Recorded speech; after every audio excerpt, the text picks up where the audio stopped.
Let's go over the ring effects.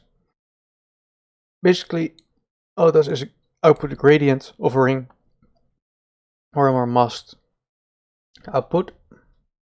And while that generally is already it, you can change quite some things. You can change the center position, for instance, of the outer ring. So if I set that to O.5 and O.5 again, it should be fine. If I change this to O.4, you can already see what's going on here. Moving that outer ring a little bit. Now let's say I want this ring to be still inside the 0 to 1 space. I can also change the radius, of course. So at O.5 it should be the full radius. So let's try O.3. Now we have something like this. Maybe O.4. There. Okay. Now we can also change the hardness, though you can't really see it with the mask output. So let's go over the gradient there and grab the hardness. Generally it's O.5. At 0 it's very blurry, and at 1 it should be quite sharp there. And all these ones also go for the second ring. If I move this one to the hardness, that one to the radius, and this one to the center position,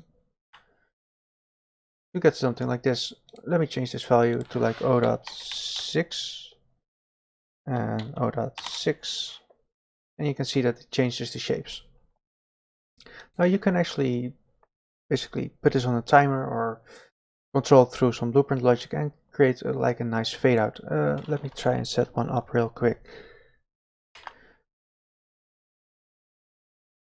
Okay, I want the centering to be a little bit to the left, so I need a factor 2, of course. Come on. I want this to be around O.4 and still be in the center there. Now let's get a debug time. So actually no, let's just grab a time. Set the period to 1, so it starts every time it hits 1, it resets itself to 0. And let's plug that into radius. Now we get something like this.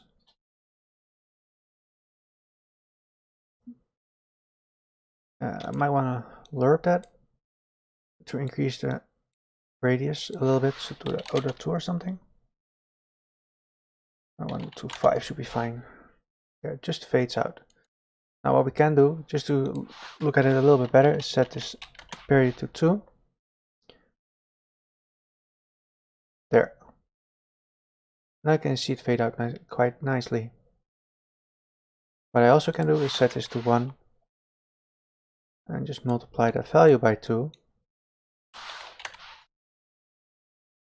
And you get something more like an old anime kind of explosion.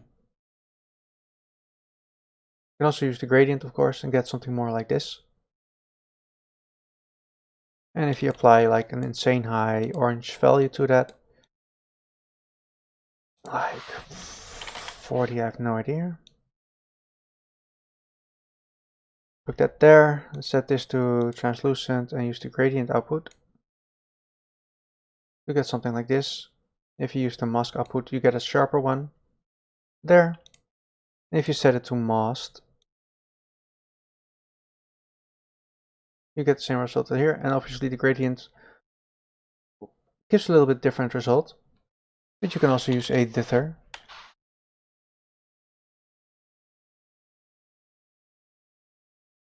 And get something a bit more like this. So play around with the ring effects, it's quite a fun material function, and that's it. Take care.